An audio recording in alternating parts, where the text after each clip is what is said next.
Oh, shit. I'm in a similar situation now. Do I want to do webcam? No, but I'm familiar with like OnlyFans platform. Some of the girls that I was seeing at the time, I convinced them to let me manage them. I got to manage all the chats. That was super easy for me because I know exactly what guys like to hear. The rest of the week was dedicated to creating content for the following week to post and then managing the chats and just letting the money flow in. Next thing you know, everything's stripped away, including my honor, my dignity. Friends didn't want to talk to me. None of my peers, none of my mentors wanted to have anything to do with me. I was completely alone. And it got to the point where I almost offed myself. I was this close, but by some miracle, God reached down. He presented something to me, and that gave me like an epiphany. And from that moment forward, from being this close, from pulling the trigger, to nothing can fucking stop me.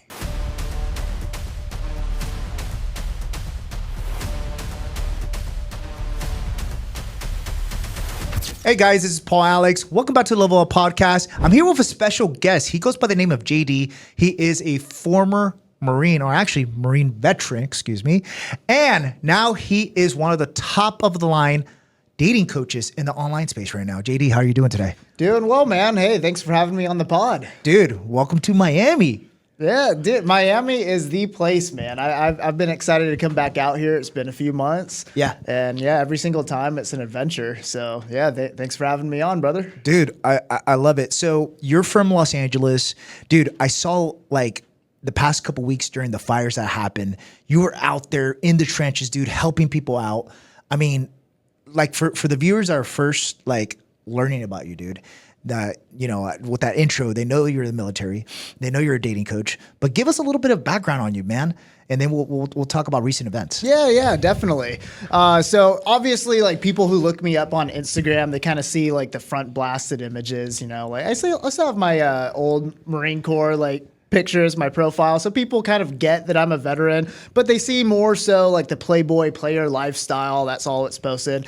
I post some controversial shit too. I definitely piss people off, especially a lot of women. Yeah, I'm not necessarily a red pill guy, but some of the things that align with that movement, you know, I could agree with, and I'll make some posts about it. So I'm more known as this controversial person in the dating space. But yeah, my real roots come from the Marine Corps. I was a force reconnaissance Marine. That's one of the special operations components of the Marine Corps. So doing all like the cool high speed, like what you see in the Navy SEAL movies.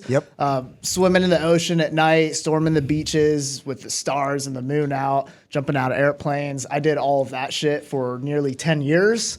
And then, you know, I went through some hard times as a pretty rough transition, but then I became an entrepreneur and eventually got into social media. Dude, that's awesome. Like the transition from like military to entrepreneurship, you know, I had a couple guests that were also Marine veterans.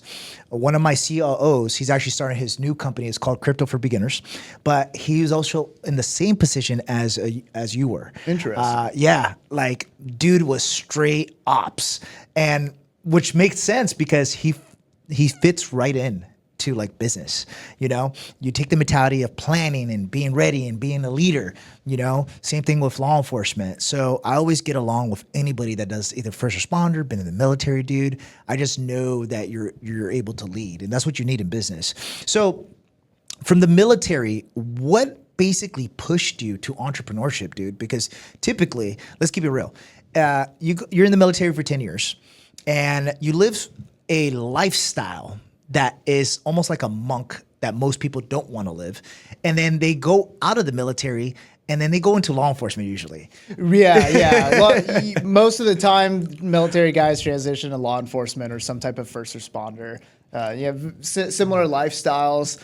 But for me, like, I couldn't do that. And I'll explain why. So my last 3 years in the service, I was just promoted to staff sergeant. That's E6. And at the time of my promotion, I was the youngest staff NCO to be promoted in the entire 1st Marine Division. I don't know about the whole Marine Corps, but at least the 1st Marine Division. So significant achievement. I immediately got bumped up. Like as soon as I got pinned on staff sergeant, they bumped me up to an E7 billet. So I was actually the company gunnery sergeant for headquarters at 1st Recon Battalion for a while, basically running like manpower, training, ops, all that. I was recovering from a gnarly surgery I had. You can see that scar right there. Yeah. So as far as like getting out into the field, couldn't quite do that yet, but from a management operations position, I was doing all of that. But I talk about this on my page. I ran into a really interesting situation where my wife at the time, she decided she wanted to divorce and leave me. But she also wanted to take some revenge while she was at it because I had cheated on her. Oh, wow. A bunch. Yeah. And she is pissed. I mean, rightfully so, but her response to that, definitely uncalled for.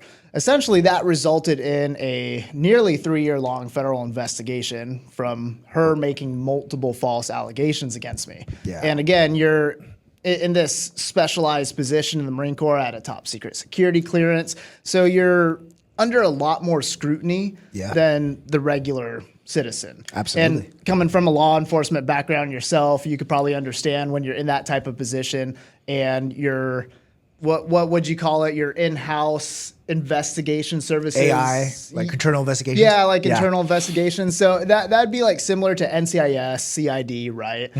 So they're the feds. I mean, equivalent credentials to an FBI agent. But as far as training and knowledge, these guys are buffoons. And they love to take a lead and just absolutely roll with it. And, you know, hopefully some of these CID, NCIS guys are watching. I just want you guys to know you're fat and retarded. That now that all this is clear and done, so fuck you guys. But my ex-wife calls them up, just lists accusation after accusation, anything that she could possibly think of. I'm pretty sure she looked up like top 10 felony charges for the military. It's like, and then next thing you know, I'm being investigated for all of this. So I get dragged into the CID office in the middle of the night. Like I just came from the gym. I'm drenched in sweat.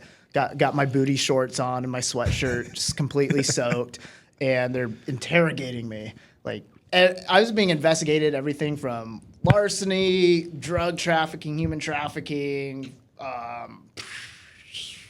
She accused me of R-wording her throughout our marriage. It's in the investigation report. So it is a multitude of things. And they're like interrogating me for hours. I got detained without charges being pressed against me for 3 days straight. Wow. In a dungeon, like no blankets, like stained, dirty mattress, no access to hygiene. And these are the feds? These are the feds. That's crazy, bro. Yeah, without charges ever being filed. Yeah. And in the civil side, so like civil court, she actually filed for a temporary restraining order, which the judge granted. Wow. The judge granted a temporary for an entire year. And for anyone watching who doesn't quite know how the civil or family court system works, getting a temporary restraining order is super easy to get. Most of the time, all you got to do is file. You don't get a chance to go into court, and a judge will grant a temporary until your hearing. Oh, wow. So she got a temporary for over a year. And with that, allowed her to basically completely drain my bank accounts, max out the credit cards. I was removed from the home. A cop showed up. Like, I didn't even get a chance to pack anything. They told me, like, hey, you got 5 minutes, throw some shit together in a backpack. And I grabbed my dog and I left. So I was living homeless. Yeah. As an active duty Marine, staff sergeant, making good money. I had side businesses going on at the time too. But all of that disappeared practically overnight. Wow. Along with the investigation. So living homeless on base, I was moving around from my truck to eventually an RV that I grabbed, living in parking lots. And I started building my side businesses. Wow. So first thing that got me out of the gutter was an OnlyFans agency. What? And then eventually a private security contracting firm. Completely opposite, but So I have so many questions on this, man. So, okay, you just went through this gnarly situation with your ex-wife. Dude, it got you, and I mean, thank God you took the most important asset in the relationship, which was the dog. Yes, my dog is great. He's a golden doodle, and he's got a whole personality. Him and I snuggled through that winter. Hey, dude, that's what I'm talking about. That's what I'm talking about. You know, man's best friend. But when it comes down to it, dude, what were you thinking the entire time? Like you were going through a situation where you, like, at any time did you feel bad for yourself? Like, did you have that like mindset that most people will have and just crumble and be like, damn, what the fuck am I gonna do? Like, or did you, you know, still have that military mentality of like, you know what? Fuck it. I'm gonna go ahead and figure this shit out. So I actually did crumble. Now, This is good. yeah, no, I crumbled completely. I had the lowest point in my entire life eventually. It was brutal. So like one day, you know, I'm having a stellar career. Like the future looks bright, making a bunch of money. Side businesses are doing good. You know, I got family, 2 kids. Obviously the relationship wasn't good, but everything else was great. I was about to do a deployment to Japan. We're going to be working some like strategic operations with a joint special operations task force in like the South China Sea. Is going to be some badass stuff. Looking forward to it. The next thing you know, everything's stripped away, including my honor, my dignity. Yeah. Friends didn't want to talk to me because when you're at that position in the military, it's now more political. So none of my peers, none of my mentors wanted to have anything to do with me. Yeah. I was completely alone. And it got to the point where I almost offed myself. Yeah. I was this close. Yeah. But by some miracle, God reached down and he presented something in my life. I'm not going to get into it right now. Yeah, of course. For time's sake. But he presented something to me, and that gave me like an epiphany. Yeah. And from that moment forward, from being this close, from pulling the trigger to nothing can fucking stop me. And I never looked back ever since. I just kept pushing forward and was thankful every single day for the struggles that I had to go through. Yeah. And now I'm here, and I'm still far away from where I want to be. You know, I have some very high aspirations, but I mean, from right now compared to back then, that is eons. And when Progress. when did all this occur? Like around what time? Like around what year? Let's see, this was like beginning of 2022. Okay, so Or beginning. sorry, 2021. Yes. So around 2021, like literally as we're getting out of COVID, essentially. Getting out of COVID. Yeah, yes, we're getting yes. out of COVID. A lot of places are probably locked down still. A lot of people got dogs during that time. I remember because that's when I moved to San Diego. But dude, that's very inspiring. And the reason why I say that, JD, is because, you know, I've talked to hundreds of thousands of entrepreneurs that want to start a business. But the number one thing that I see the roadblock with entrepreneurs is personal.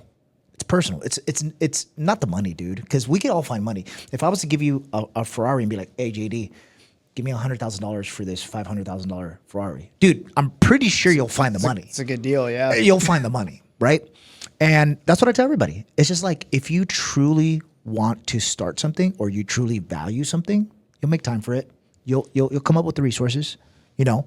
But for majority of people that want to start business, they want to be an entrepreneur, they have to fix their mindset. So Absolutely. I think that was your breaking point. And, you know, I don't have a similar story like that. Mine was a little bit different, but I love it. I love it. So let's go ahead and jump into this interesting part of the conversation. OnlyFans. Okay. Very, very interesting.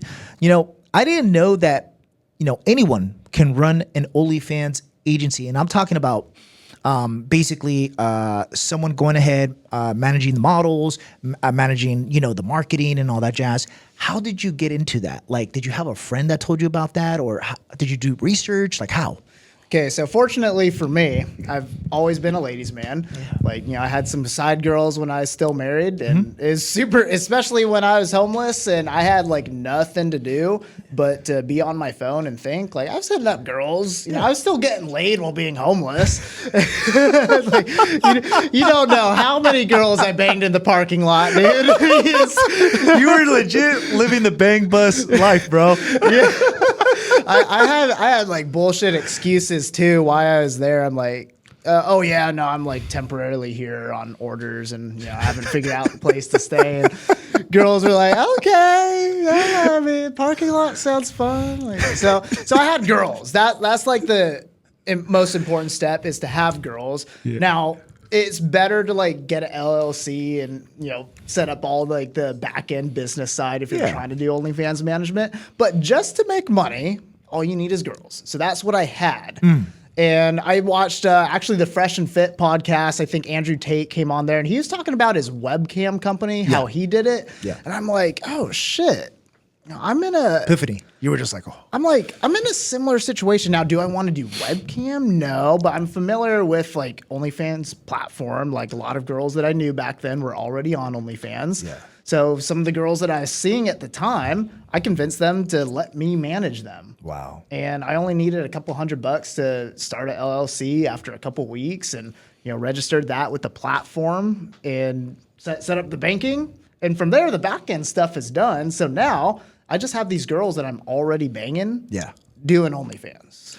So you're doing OnlyFans, and then you're basically negotiating a portion of their profit, which they give to you to manage what? Like, what are you doing? Are you running the logistics? Are you like almost like a COO, like running operations? What's your portion on all this? It was a very small scale. We're talking like handful of girls. I think at the most I had like a dozen. Yeah.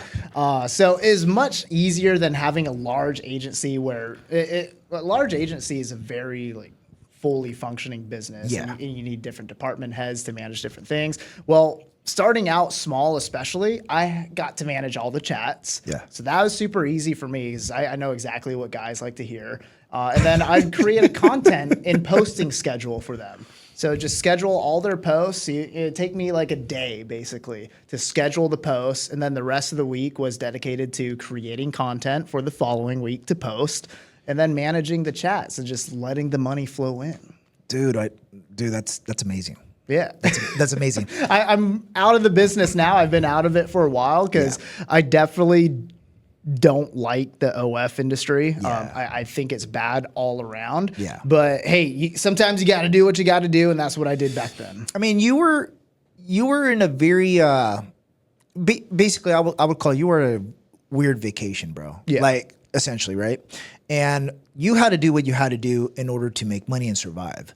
So from running your OnlyFans agency with a dozen girls to transitioning now into other niches and industries, what was the next move for you? So the next move was actually a private security brokering firm. So basically, I had some friends. One of them was a LAPD detective, nice. So he's very familiar with like law enforcement, security, and all of that. Obviously, with my background, like I knew how to essentially run operations. And then our other friend, Chad, I don't know what happened to him. He like fell off the face of the earth, but he's like the ultimate salesman. He's very narcissistic, he was like diagnosed with bipolar, but he was like autistically smart. Yeah. So he did sales. And it started off with a Home Depot contract. Now, I didn't do the back end side because I was just operations strictly. So Chad and Zara, they ended up getting a deal from Home Depot. And the way brokering works for the audience who may not know, basically you get a contract and it's subcontracted out and you basically try to bid on the contract and then you sub-hire the work to fulfill. So you got to calculate the difference. So like Home Depot is offering, I think like $300 an hour for one security guard in one of their Northern California locations. And they bid it to another company that bid it to another company that bid it to another company. Eventually it got down to us. So we got it at like $55 an hour. Yeah. And then we subcontracted it out for $35 an hour. So that was our first deal in the private security business. And that's amazing. Eventually we built that up. We had more contracts. Eventually I went over to Las Vegas and I was still like, I was out of the gutter, but I didn't have much money at the time. So Zara, he was kind of like the head of the whole operation. He paid for me to go down to Vegas because we got this security contract for a construction site. Drove out there, met everybody, closed the deal, set it all up, drove back. And then from there, it's just like one after the other. And eventually it all tanked. Yeah. But I moved on to better things from there. So from doing that, which is very interesting, man, because that just shows you how resilient and how much thought you can go ahead and just create a business like that. Like I never thought that you could broker, you know, a security job from another company and then you could broker that. anything. That's amazing. Like just from my connections alone, like I've made what do you call it? Like a finder's fee? Yeah. Yeah. So I met someone who needed to fulfill Ralph's locations with blueberries. And I knew a guy, he's actually based in Miami, who was able to get blueberries. So I just made the introduction and I got a finder's fee for making the deal happen. See, money opportunities are absolutely everywhere. And I've just always had this knack for being able to spot opportunity and somehow financially profit from it. Yeah. No, that's awesome, man. I love that. I love that. So the big question is, how did you transition from doing those two industries to now going into the dating coach realm? I know you said you've been working on it, but haven't really been putting it out there yet. And now you're going full force. So how exactly did you get into that niche? Yeah, so that definitely stemmed from the OF management because working with girls, right? Now, it was a long process to get into the coaching aspect of it all. Basically, my bread and butter right now is running an atmosphere modeling agency. So atmosphere modeling, for those watching who may not know, I know it's huge in Miami. So like New York, Miami, LA area, biggest industries for atmosphere modeling. It's essentially hot chicks getting paid to show up to parties or private events, whatever. Like it's not like a low key prostitution thing. It's like they show up to hang out and look hot. Yeah. It's atmosphere modeling and there's a lot of money in it. And then I also have a matchmaking agency too, setting up paid platonic dates with sugar daddies. Oh, wow. Yeah. So a very similar niche to OnlyFans, right? And eventually I started accruing very wealthy clients. And being in that industry, I'm already in this position where I'm bringing hot chicks to the table to the wealthy clients who want them. Now, initially is like, you know, we want hot girls to show up at our private yacht party. Okay, I can make that happen. Okay, what numbers are we looking at? Figure it out. All right, boom. Send me some cash. Here's the girls. And getting to know the clients and talking to them, they need help with talking to women themselves. They need help with trying to get a girlfriend. Some of them want to be married. Yeah. And it's just having conversation.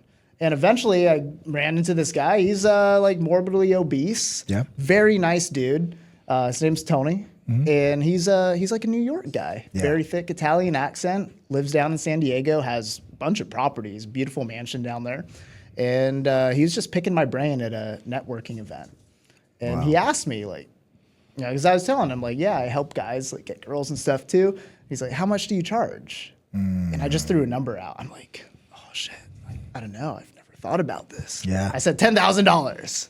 And he's like, all right, let's talk. Yeah. So then I closed on a $10,000 deal to help this guy become the type of dude who could get girls. He ended up losing a lot of weight. Yeah.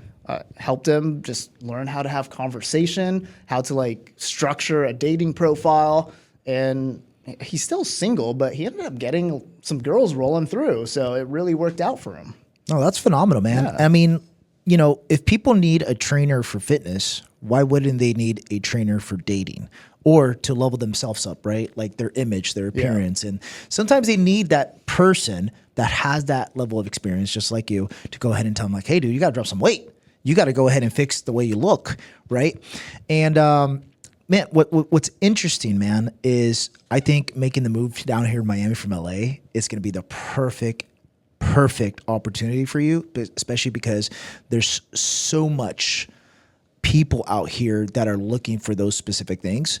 The other thing is, when I was around 18, dude, I'm 37 right now, but when I was 18, I was actually a nightclub promoter for 6 years. Yeah, I remember you telling me about that. Yeah, when man. we So first met. Yeah. So I remember like back in my promoting days, you know, as a promoter, obviously we would pack the parties, 1,000 people on a Saturday night, right? And one of our, I guess, strategies was, hey, let like the first 100 girls in for free, right? And then promote it on the flyers and all that. And it worked. It worked like a gem, dude. But that would drive all the men to come into, right? Because Right. they see like a line full of girls trying to get in there before 10 p.m. Yeah. It's just like, dude, that concept. Now you're making money off of promoting and making these restaurants and these parties at these nightclubs, just filling them with hot girls, and you get paid for that. Right. See, that's essentially what it was with Yeah. my atmosphere modeling industry. Yeah. It's like private entertainment, right? Yeah. So instead of promoting for a nightclub, Right. you promote for the client's yacht party Yeah. or their mansion party. Yeah. And a lot of these clients of mine, they would charge for male tickets, and we're talking crazy prices. Like Yeah. they'd be charging dudes like 50 grand I can imagine. to come in. Yeah. But the girls are being paid to show up. So it's like an investment for them. They're Question, man. Yeah, yeah. Because you're from LA. Did Dan Bilzerian do this? Okay, so I've actually, I'm not sure if I can name drop him. So, yeah, I'm not going to name drop him just in case, because I know like anyone who talks to Dan has to sign a bunch of NDAs and stuff like that. Got it. But yeah, Dan Bilzerian, he has guys that just, that's their full-time job is cycling in and out the girls. I think he's like changed now, but back in his highlight times of Yeah. being on Instagram and you see him with, Dude, it'd be insane. He'd had like 50 girls on a jet with him. yeah, he had alone. guys like me that would just facilitate it because he's busy running business. Yeah. You know, he's like, I need girls here. I need to get my dick sucked 5 times a day by different 10 out of 10 models. Yeah. And so he'd have guys like me facilitate it for him. Wow, that's crazy, man. I can't even imagine that type of life, man. But okay, great. So, what is the big plan by the end of 2025 for you, dude? Like, what are you trying to do? What's the next move? Because I know you have your own podcast, the JD Show, which I always listen to it. I tune in, dude. I look at the clips. It's awesome. But like, if for anybody right now that, let's say they see this episode and they're like, dude, JD, like, I want to get mentored by him, dude. Like, how can they find out more about you? How can they go ahead and actually reach out to you to work with you? Instagram is the best way. We're still working out the ManyChat auto response feature because I do get a flood of DMs. It's hard to manage. Yeah. But reaching out via DM, eventually I'll get back to you or someone on my team will get back to you. And that's how you get in touch with me for coaching services. But yeah, right now I'm closing out my agencies in LA. Yeah. So just trying to finish the paperwork to sell them off. And I'm going to be starting a new agency out here in Miami. I have some ideas. I'm trying to incorporate everything that I do into just one functional unit. Yep. So we're still going to be doing atmosphere modeling. So people who want the hot chicks to show up to their private venues, yacht parties, mansion parties, whatever, we'll be able to make that happen. But the social media aspect is going to be extremely important too. With the podcast, the JD Show, that's kind of like a long term for me. Yeah. So it does take a while to build a podcast or Yeah. any media platform, as you already know. So that's like something I'm just going to be doing throughout the week, but promoting what I already do at the same time, especially with dating coaching, helping guys pick up chicks and stuff like that. You know, we talk about it on the podcast, right? Yeah. So that's just a way to promote and overall build everything into a funnel, get more clients from whether they need atmosphere modeling, whether they need coaching, also different things too. I've done some fitness coaching. I've helped some personal friends of mine with health, setting up a diet plan and all that. So eventually I'm going to start charging for that shit too. Yeah. But yeah, it's going to be awesome. Just everything right here in Miami, one big business, and saying goodbye to California. No, I love that. I love that. And what's your primary reason for leaving California? I mean, you know, for me, man, it was number one, the politics out there, but then also the state income tax, and you know, now I'm making the move to Puerto Rico. But for you, is it the same reason, or you're just like different environment, different people? Like, what's your reason to move to Miami? Yeah, so there is a few reasons. Now, everything you just said, slap that on there for me as well. Yeah, for sure. But I have a lot of like trauma out there too. Gotcha. Everything that happened with me with the ex-wife, the investigations, like all that's behind me now. Right. Name clear and everything. But some of the areas, you know, looking around, it's like a lot of negative energy. Yeah. And even though I'm in a great position now, I've been stagnant for a while. You know, like a lot of people are fine just being stagnant, like that comfortable spot. Yeah. But I'm trying to shoot up. Trying to like grow. when you open your crypto app and you see you got a big green candle, like that's what I'm looking for in life. Yeah. And I think changing my environment drastically, coming out to Miami is going to be the place for that. Oh yeah. And then the fires was like the final nail in the coffin too. The fires, man. I mean, I was checking out your post, and you were out there helping people, providing water. I know that the law enforcement, they told you out there you're on your own, basically. Yeah. That which is awesome and inspiring, man. It's one of the things that I love about anybody that was in the military, anybody that was in law enforcement, and then just first responders in general. But like, dude, I also heard in the news that there was like a ton of like looters. Yeah. Is that right? Yeah. No, it is an absolute war zone out there. Like the first week, government had zero control whatsoever. It was just a free for all. It was like something out of an apocalyptic movie. Yeah. And I have a lot of friends who live in the Palisades area, a lot of wealthy people, clients, and I'm in all these different WhatsApp group chats. So I just came down from a ski trip in Big Bear. Like you're starting to hear about the fires on the news. Yeah. And then that night that it went from 0 to 100, like it was like contained out in the brush. There's a few houses getting hit. Yeah. And eventually just neighborhoods were getting wiped out Wow. in moments. Wow. And my WhatsApp chats are blowing up. People are like, we can't get a hold of first responders. Like we're pumping our pool water out right now, trying to keep the fire away from the house. Like, does anyone know anybody who can help? Yeah. And I'm like, I'm chilling at the Ritz-Carlton down at Dana Point with my dad. Like we're having some drinks, a dinner and stuff like that. I'm having a great time. And I'm like, shit, I could help. Yeah. And I actually had a nonprofit too, California certified 501c3 Veterans for Humanity. Mm-hmm. And I had to let go of it because we just didn't have enough funding to keep it going. Mm-hmm. But the nonprofit was still active. Mm-hmm. And in a disaster zone, nonprofits that are structured like mine are legally allowed to go help out. Yeah. So I'm like, okay, well, liability wise, I can go out there. I know my capabilities. Yeah. So I started hitting up my WhatsApp chats like, hey, who wants to help? Instantaneously, some guys from the Sean Kelly chat, actually. Yeah. You're in that one too, right? Yeah. Yeah. I posted on there like, hey, I'm rallying up a group of volunteers. We're going to need some funding. We're going to need boots on the ground. Instantaneously, people are like, what's your Cash App? Like, I'm like, oh shit, okay, well, I got other people's money now, so this is real. Yeah, yeah. And I took some of my own as well and went to Home Depot, bought a whole bunch of like PPE, like proper masks, goggles, fire retardant shit. And I also had my own emergency supplies, like I'm sure you do too, Yeah. like being law enforcement background. You keep the go bag, right? You have to, bro. You have to. Yeah, so I grabbed that shit, load up my truck, and I meet one buddy. He's from Beverly Hills, so he met me over like in South Malibu, just outside of the boundary area. Yeah. And we had a whole team at this point. We had people facilitating, like bringing in more supplies, and then other people coming in to be on foot too to help out. So for 48 hours straight, we go out there. Like no information. We just know it's complete chaos. We know law enforcement, firefighters don't have anything in control. And we're like, where should we go? What's safe? Nobody knew. We stopped at the command post. We made the introductions.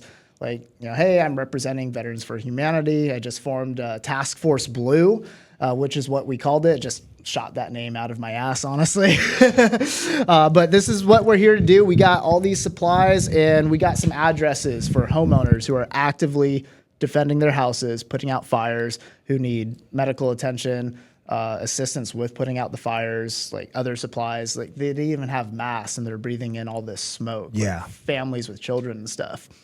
And the command post, like, no one was in charge because I kept asking who's in charge. They're like, try that trailer. No, try that trailer. Eventually we got into the comms trailer. And they're like, yeah, I mean, shit, go ahead. You're fine.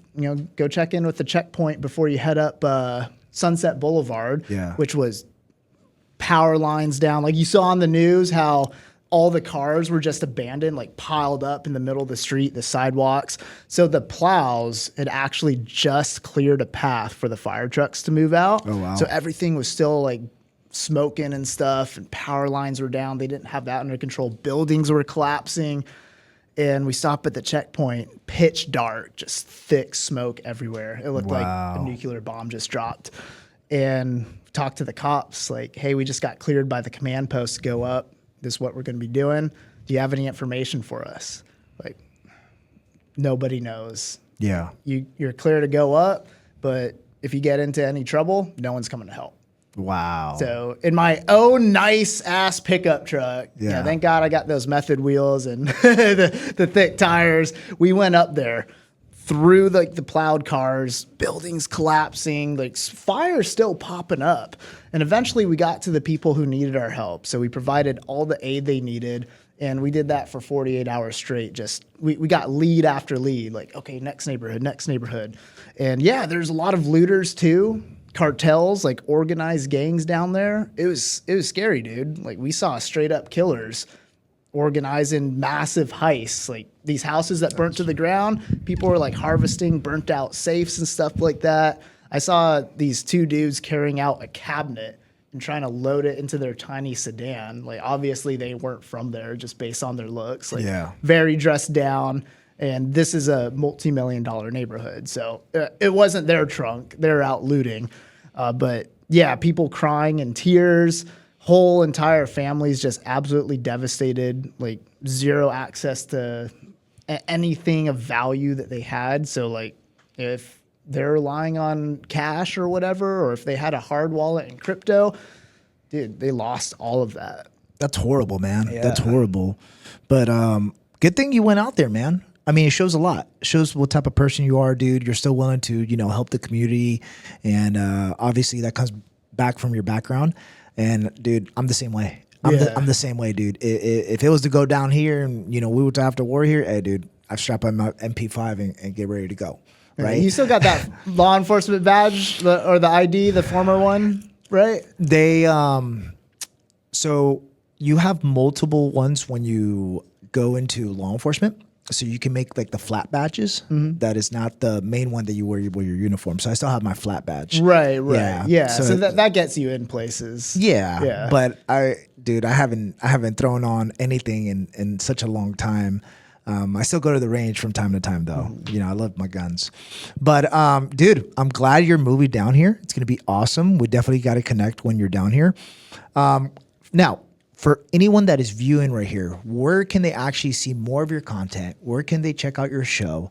And drop all your social media handles, dude, so they can know where to find you. Yeah, absolutely. So guys, the JD Show official on Instagram, no underscores, no special characters, just the JD Show official on Instagram, and the James Devon on Instagram as well. We got the links posted in our bio for everything else that you could possibly check out. Well, there you guys have it. This is Paul Alex with the Level Up Podcast. JD, from military veteran to dating coach entrepreneur. And dude, I know you're going to kill it here in Miami. Let's get it. Absolutely, man. Thanks for having me on. See you guys. Next one.